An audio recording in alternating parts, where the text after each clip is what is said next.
so the reason the topic is developing reading writing connections is because for one of my classes I had to ask a couple people on campus about things that we felt like we're strong in and things that we are weak in. And so this was one of the things that was across the board.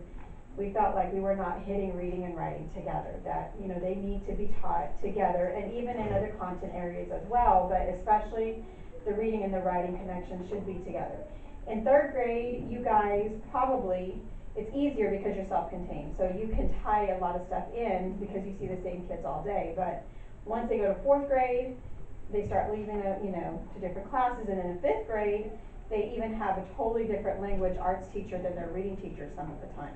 So a lot of times the fifth graders are not getting the writing with the reading unless there's some specific thing going on. So this is a smart TV, but it wasn't being smart earlier. So this is your first slide. Why is it important to have reading and writing together? And I'm going to read through it, but I'm going to kind of skim it as best as possible. So studies have shown that students at all post-secondary levels are expected to engage in more activities that involve reading and writing together. So at the elementary level, well, might think that's not important, but as they get older and they go on to college, you're expected to be able to read something and synthesize that and then write about it.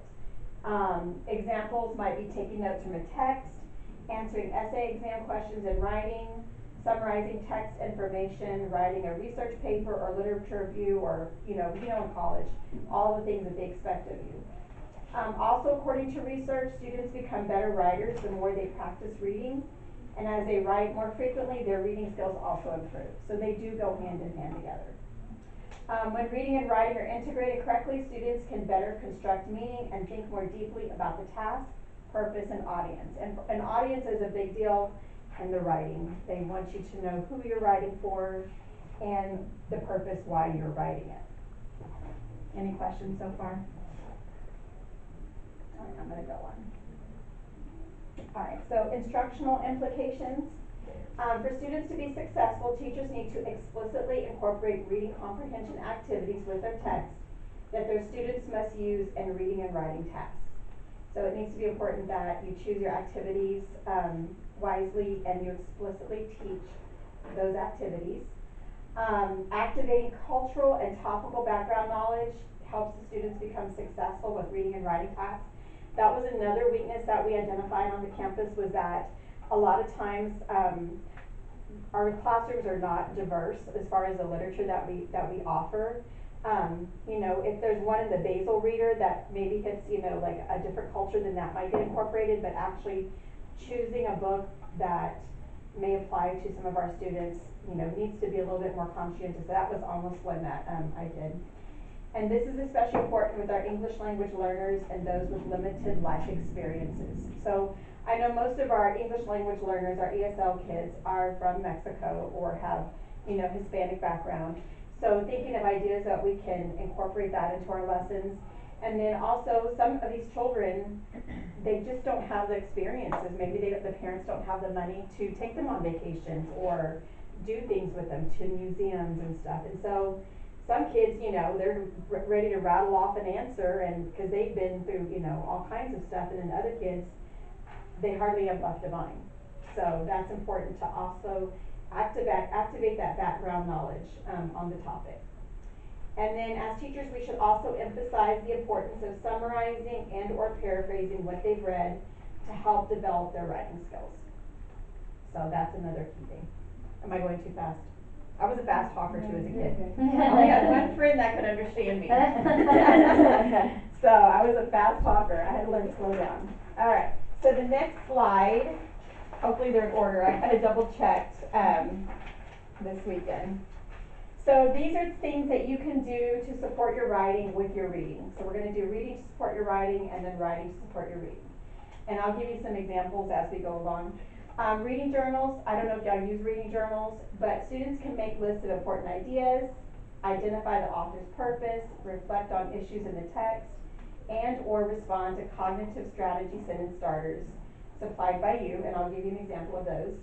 Cognitive strategy sentence starters teach the students to identify as both the reader and the writer, And they can also be used for the whole class or on exit tickets.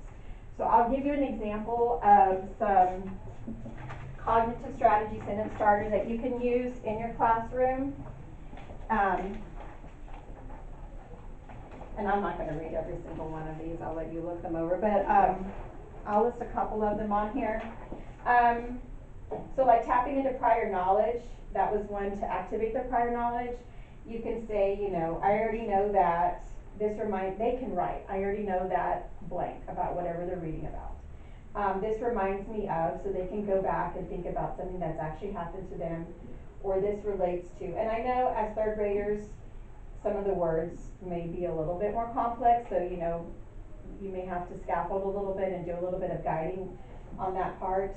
But there's each little category, and then you can give them an idea on how to start their sentences, because a lot of times they'll say, I don't know how to start my sentence, I don't know how to write this, so they'll just write like 2 words, and then I'm like, that's not a sentence, I don't know how to write it. So this would be a good way for them to start their sentence, and then they can elaborate on that as they go through. Any questions on that?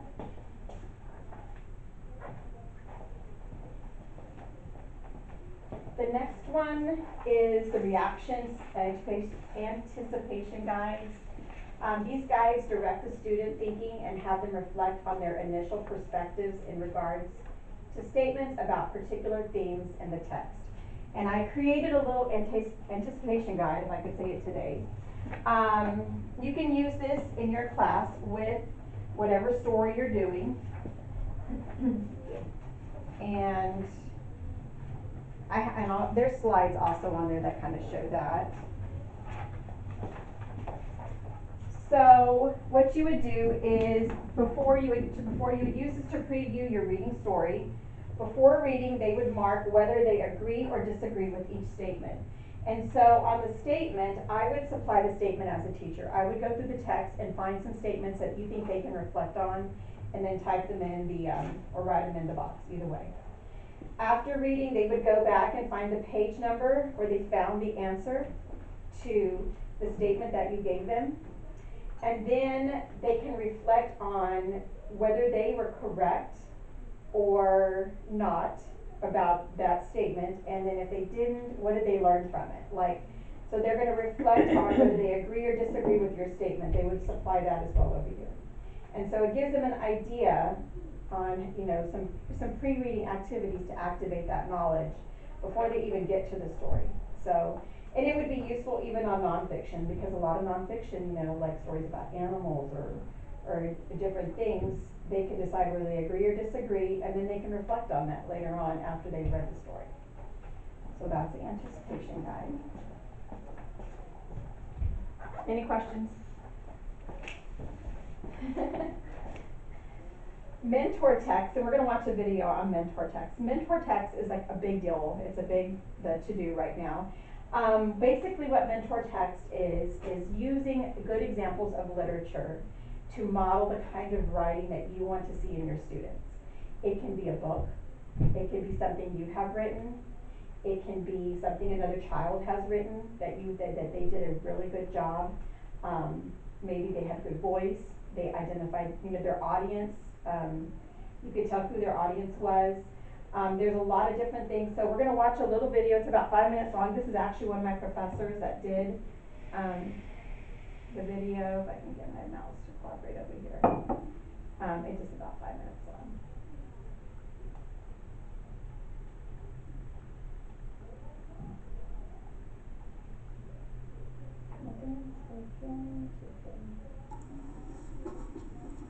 I'm Dr. Peggy Symington, and I'm going to talk about mentor text. And what mentor text is it's when a teacher or someone else uses a really high quality book to exemplify a writing focus to help students become better writers. So it's connecting reading and writing. And generally we focus on teaching something like one of the 6 traits of writing, which includes ideas, organization, voice, sentence fluency, word choice, and conventions, or the mechanics of writing. And so we can point out those features as we select quality texts that sort of align with that teaching writing focus. And so I'm going to give some examples of mentor text. Remember, it takes a lot of scaffolding. We can't just read it and expect them to get it by osmosis. So we need to point things out, think aloud about text as we read it to and with students. We need to provide multiple examples, not just one author. One type of writing, like voice, can be exemplified in different ways. We all have a different voice or perspective. So some examples are Margaret Wise Brown, The Important Book. Students can hear it, and then teachers can provide the scaffold of a sentence frame, like the important thing about blank is blank, and students can imitate this structure in the book. So The Important Book is popular as an example of mentor text that's used in the primary grades. For upper grades, I really like this book, The Skin I'm In by Sharon Flake. It teaches quite a bit about voice. The main character, Malika, has a very strong voice, and you can talk a lot about why and how the author represents Malika's voice in this novel. It's definitely probably more for middle school. I love this book. For teaching metaphor writing, Hailstones and Halibut Bones is a classic. It's been reprinted several times. And they're color poems, so students could easily imitate or try to mimic this type of metaphorical and symbolic writing in this book. And so I highly recommend this one for teaching metaphor or figurative language, which is in our state teaching standards. This is one of my personal favorites. It's The House on Mango Street. I like this because it teaches the genre of vignette writing. And a vignette is a very short slice of life. It's selecting something very meaningful for you in your life and writing it up in a fairly short way. The author too picks topics relevant to her and brings in her culture, gender, and other things. So it's really complex and really rich language as well. So it's a good mentor text, probably for older students. And memoir writing, again going back to personal narrative. Cynthia Ryland's The Relatives Came and When I Was Young in the Mountains are good examples of drawing on your own life experiences to write. She writes it in very detailed ways as well, with humor. I love Carmen Lomas Garza. She's a Texas writer from Kingsville. She's an artist as well. Again, going back to the idea of the vignette or short personal narrative. She illustrates her scenes as well, very detailed. I used to have my students look at the books with magnifying glasses so they could really zoom in. And we can do that too with language, really zoom in close and pay attention to how the author uses words. And finally, if you're doing a genre that sort of crosses over into nonfiction, historical fiction is great. This is Uncle Jed's Barbershop about the Great Depression and surviving it. It's just a personal triumph tale. I really like it. It's well loved, so I recommend it as well for mentor text for historical fiction, which can be a tricky genre for students to really grasp that it's based on truth, but it's a fiction story. I didn't really talk about expository text or nonfiction, but a good reference for that is Nonfiction Craft Lessons by Fletcher and Portaluppi, and there are many instances and great examples of connecting reading and writing with nonfiction text. And as a follow-up video, I'll talk about nonfiction examples of mentor text. So I hope you can pick a great topic to teach writing, and I hope that you can also select some really good mentor texts to exemplify and be explicit about that teaching focus with your students. I love that. Yeah, that was We good. started in our class as one of our centers. I was having trouble hitting genre, and kids weren't reading the books of the genres we were studying. So our librarian, I asked her to pull some historical fiction, and one of their centers now is I tried to find the good mentor texts for that, and they have been loving them. And they would never have normally pulled it because it wasn't a bright, catchy SpongeBob book. Exactly. And like she said, historical fiction is tough because they do put a lot of facts in the book. So the kids see that and they're like, well, this is a true book. And I'm like, all of it has to be true to be nonfiction. If they We're put teaching anything that in genre right there, now. I know, that's why I pulled it out Historical of the center. fiction. It's a hard one to teach. The one thing that they did emphasize, there is another video that's in the bibliography that I'm not gonna pull up, but she did, the other, lady that did that video through Reading Rockets. Reading Rockets is a good website, I don't know if you've ever gone on it. Has a lot of good articles, there's videos. She mentioned not to force the students to use the text features in the story. So like if you're using the mentor text and she was talking about like thought bubbles, you know, or dialogue, don't say today we're only going to practice on writing, you know, thought bubbles or whatever. You know, model it, show them what you know, what a good text is, but they should not be forced into using that specific feature because then you Like just kind of, isolation. right, in isolation. You want them just to see it as a good example. The cognitive strategy sentence starters I gave you, and I mentioned that can be used on exit tickets at the end of the lesson or the class for the kids to turn in for that day. And it prompts them to write something, it can be general, like a general question that you have on there, or comment, a sentence, or it can be something more specific. So, I gave you some cognitive strategy sentence starters also in one of the slides. Let me go ahead and click through that. I'm not going to, I typed it up as one of your slides as well as on the handout. So here are some of your sentence starters that you can use.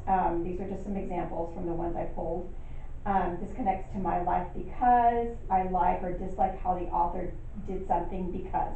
So it gives them a chance to be a little bit of a critic. They don't have to always like what they read. They can say something that they didn't like about the story.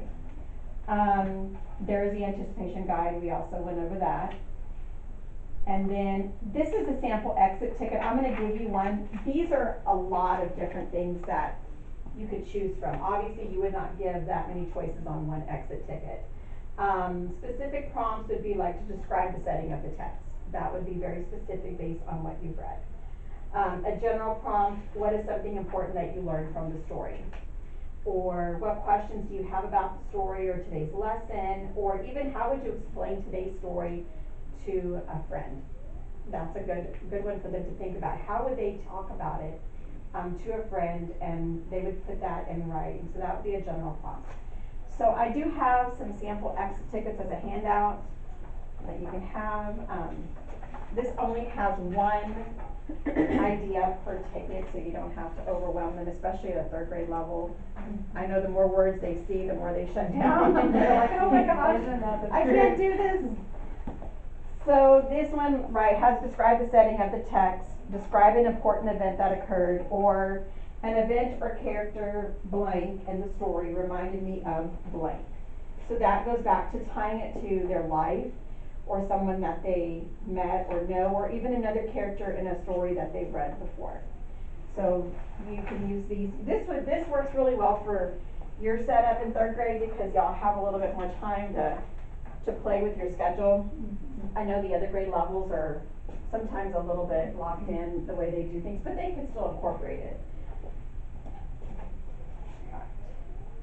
So the next one is writing to support reading.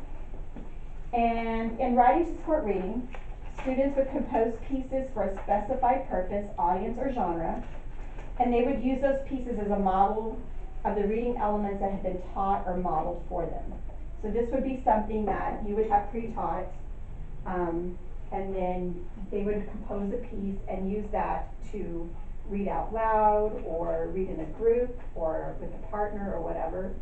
The mentor text should have already been used to give the students examples of what good writing looks like and sounds like for that specific purpose.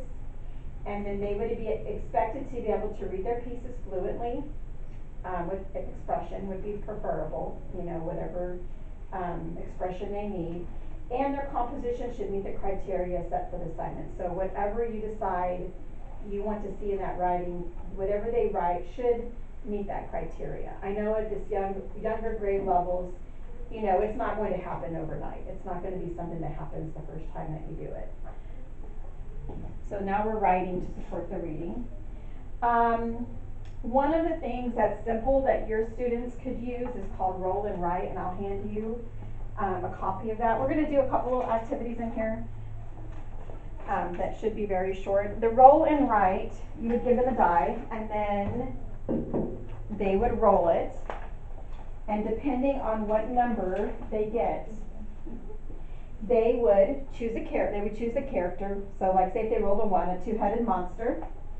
Their main event or problem is that the monster loses his or her little sister, and then the setting has to be under the sea. So that would give them an idea on what they're going to be writing about.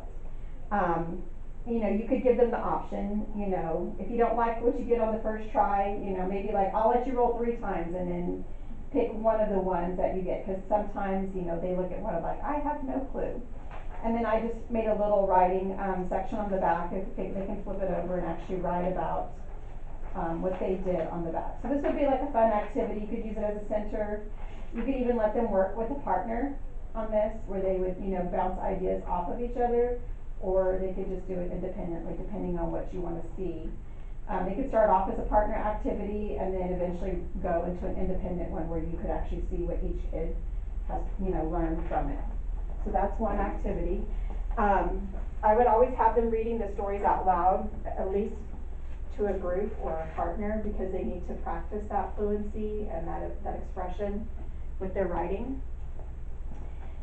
The next one after roll and write is 1-pagers. Now 1-pagers is a little bit different. I had never seen it before, and I thought it was kind of interesting, so I included it. 1-pagers is a creative writing activity where students take what they've learned and they put the highlights onto a single piece of paper. They can use images, they can use words, quotations.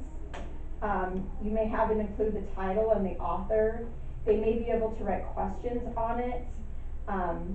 At your grade level, I would definitely want to provide a menu of options depending on the genre or topic. So you decide, look, these are the things that you can choose from to include on your 1-pager. I'm going to give you a template, but it's suggested that they should be free to organize their page however they want. And there's a slide there, and I know it's probably because it's in black and white. So these are some 1-pagers that I found that students have done, and obviously some of these may be older, but like this book on Rosa Parks, it was actually, I guess, a poem, or maybe there was a poem included, and they included the theme, some quotes that they found. We used to have a story in one of our readers about Ruby Bridges, or maybe it was a picture book that I have somewhere.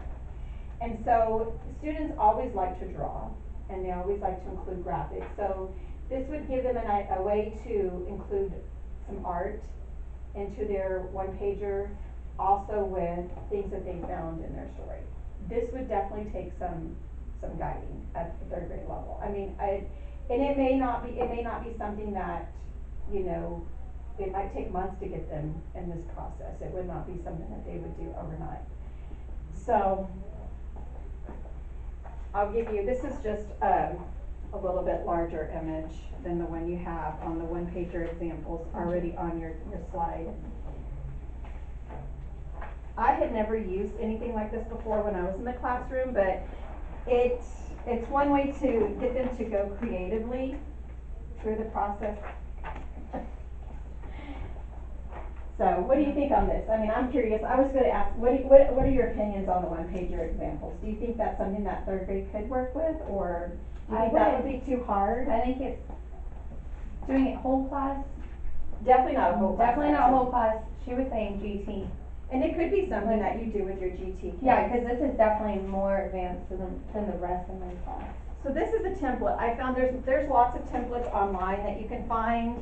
This gives them, you know, a guidance. You could explain, like, you know, what you want in each square, each rectangle. And it's just a template, and on the other side is another one. So, but they really suggest freedom. So, you know, when I taught 3rd grade, I might have taken my page and maybe had it divided into 4 sections, and maybe started off with 4 things I wanted to include on there, and then progress from there. But of course, that's up to you how you wanted to do that.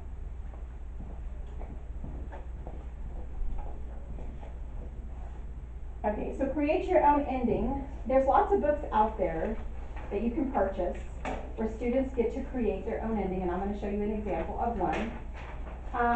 It can be used with your basal reader, a novel that you're using, where you stop and then you have the students write an ending before you move on about what they think should happen next or what they would want to happen next. It gives them a little bit of freedom to choose and change how something happens, and it increases their creativity without having to come up with the whole story at one time. So it gives them a little bit of choice, but it's not so overwhelming that, you know, they just lock up on you. Here's the book I have, and I'll show you why I would not use this. This is one that I would give to like a student to use on their own, because what happens is every time they get to a certain page, it'll say, do you choose this or that, and then flip to another page. So if you read this out loud and then had say, okay, if you choose to stay in the house, you're gonna flip to page 6. And then if you don't choose to stay in the house, then you go to another page. And then every time you get to a new page, it's another choice, and you would be flipping back and forth constantly if you did it as a whole group thing. But if you had it, if you bought a few as a center and you put it down and they read through it and they wrote down their choices, it would be an okay example to use as a writing activity.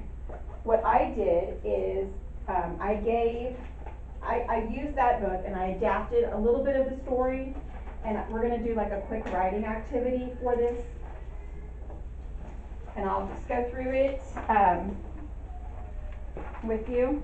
And this is not on your PowerPoint, so this is adapted from The Haunted House by R.A. Montgomery. And if you go on Amazon, R.A. Montgomery has lots of books that they can create their own ending. Like I said, you can use your Basil reader. You don't have to buy a book, or you can type up your own little story. So it says, you and your dog Homer are walking home from school for lunch one day. Since he loves to play, you pick up a stick from the sidewalk and give it a toss. Homer goes after it. A white cat runs in front of him, and zoom, Homer chases the cat. Homer chases her right into the yard of a big gray house. Wow, it looks as if nobody has lived here for years. The grass is uncut, the front door is half open, most of the windows are broken, and there are shingles missing from the roof. It's definitely a scary looking old house. Maybe it's haunted. Homer is nowhere in sight. You call out for him. Homer! Hey, Homer! Come back, Homer. No answer. You have to find Homer. He's your friend. You enter the front yard through the old rusty gate. You tiptoe around to the back of the house. You see a stone bench and an empty fish pond, but no Homer. You sit down on the bench to think for a minute. Even though it's warm out, the stone bench makes you feel very cold. All of a sudden, there is an icy gust of wind. You're freezing. You hear a voice coming from inside the house. Homer is in the house. The voice is deep and loud and very, very scary. You want to find Homer, but that voice is so awful that you don't want to go near the house. After a while, you decide to go in the house. You don't see Homer when you open the door, but you are scared by what you see.